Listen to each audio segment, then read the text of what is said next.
Harka fuunee kabajamtoota dhaggeeffattoota keenya. Kun Finfinnee Maltiimiidiyaa irraa qophii odeeffannoo yeroo yeroon isin biraan geenyudha. Odeeffannoo har'aa waliin Anaagaa Jimaatii haga dhumaatti nu caqasaan affeerraa keenya.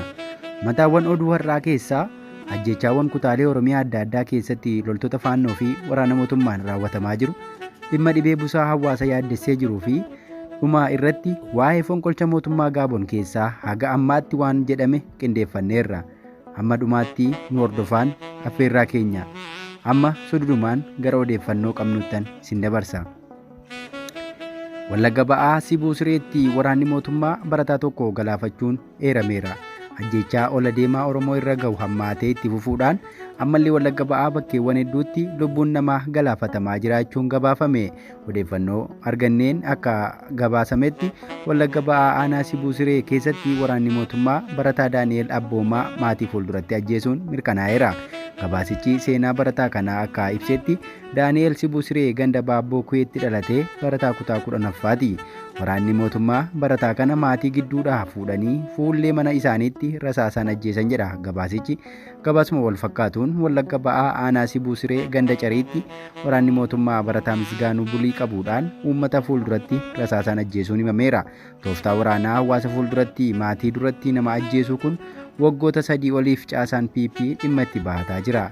Ilmaan Oromoo yakka tokkoon ala adamsanii ajjeesuun sagantaa kan taasifate humni waraanaa mootummaa Itiyoophiyaa ammallee haala kana hammeessuun yakka ajjechaa ulfaataa raawwachuu isaa gabaasichi hubachiisa.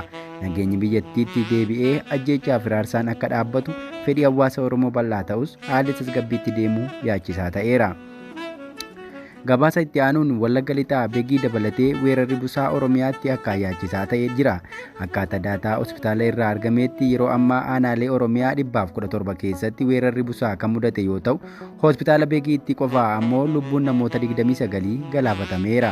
Weerarri dhibee busaa kutaalee Oromiyaa hedduu keessatti mudate kun godina Qelleen Wallaggaa fi Wallagga Lixaa keessatti yaaddoo cimaa ta'ee jira.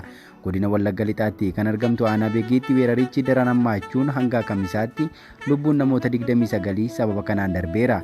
Meedikaala Daayireektaraa Hospitaala Beegii Dr. Biraanuu Mokonnon BBC'tti akka himanitti weerarri dhibee busaa kun ji'a adoolessaa irraa eegaluun guyyaa guyyaadhaan lakkoofsi dhukkubsattootaa dabalaa dhufeeraa jedhani. Lakkoofsi kun ol ka'aa deemaa jira. Ji'oota muraasa darban keessatti qorannoo dhibee busaa namoota 6,000 taasisne keessaa walakkaa kan ta'an irratti dhibeen busaa argameera. Haga ammaattis namoonni 29 lubbuun isaanii darbeeraa jedhu qondaalli fayyaa kuni. Haa ta'u malee hawaasni ammoo namoonni lubbuun isaanii dhibee busaatiin galaafatamaa jiru daran hammaataa ta'uu ibsanii. Kunis ammoo sababa yaalii gahaan dhibee fi namoonni dhukkubsatan bakkeewwan hospitaalaa itti deemanii yaalamuudhaaf daandiin gahaa dhibuu irraa akka ta'e gabaafame. Gabaasa biroo of harkaa qabnuun Buunoo Beddelleetti waraanni mootummaa Warroo Guduruu Wallaggaatti ammoo faannoon namoota nagaa ajjeesuun gabaasameera. Ilmaan Oromoo humnoota waraanaa mootummaanis humnoota waraanaa faannoonis ajjeefamaa akka jiran eeramaa jira. Loltoonni mootummaa namoota nagaa maqaa shanee jedhuuf hidhata shanee waliin qaba jedhuun yoo ajjeesan, faannoon ammoo waan Oromoo ta'e qofaaf lubbuu namaa galaafataa akka jiran gabaasicheera. Ajjechaan alatti dararaa fi raarsaa akkasuma miidhaa garaa garaaf uummati nagaa Oromoo saaxilamaa jiraachuudha kan mirkaneeffanne.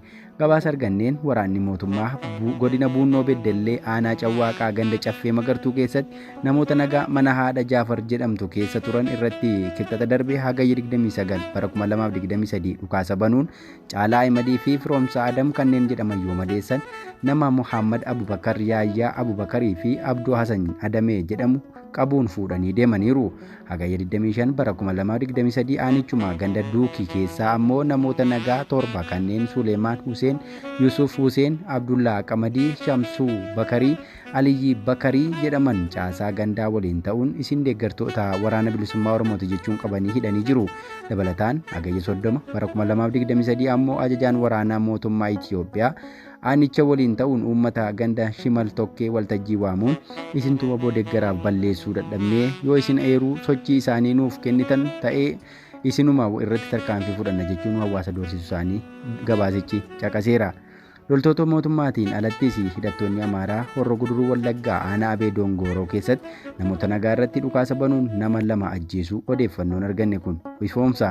Hidhattoonni Finxaalessaa Amaaraa Oromiyaa keessatti of ijaaranii fi daangaa qaxxaamuranii seenan yeroo garaa garaatti godina Horroo Guduruu Wallaggaa keessatti gochoota ammeenyaa ajjeechaa jumlaa fi saamicha gurguddaa uummata nagaa irratti raawwachuu akkuma itti fufanitti jiru.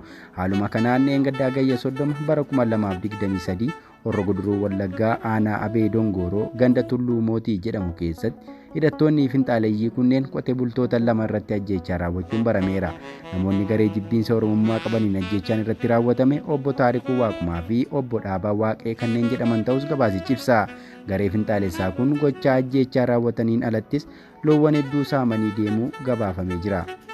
Gabaasa dhumaa Afrikaa qabnu naannoo fonqolchi aangoo Gaaboon keessatti uumame sababeeffachuun gamtaan Afrikaa Gaaboniin miseensummaa irraa ittise. Biyyoonni ollaa ammoo sodaa qabaniif jecha aangawoota waraanaa aangoo irraa gogsaa jiranii. Afrikaa keessatti fonqolchi aangoo dhiyeenya haalaan dhaga'amaa jira. Inumaa lixa Afrikaa keessatti fonqolchi aangoo hedduun irra deddeebiin raawwataa jira. Tibbanaa ammoo waraanni Gaaboon mootii gonfoo dhaalmaan biyyattii bulchaa jiru aangoo irraa darbachuutu himama. Kana sababeeffachuun gamtaan Afrikaa fonqolcha mootummaa Gaabonitti gaggeeffame hordofee biyyattii miseensummaa irraa ittisuu beeksise.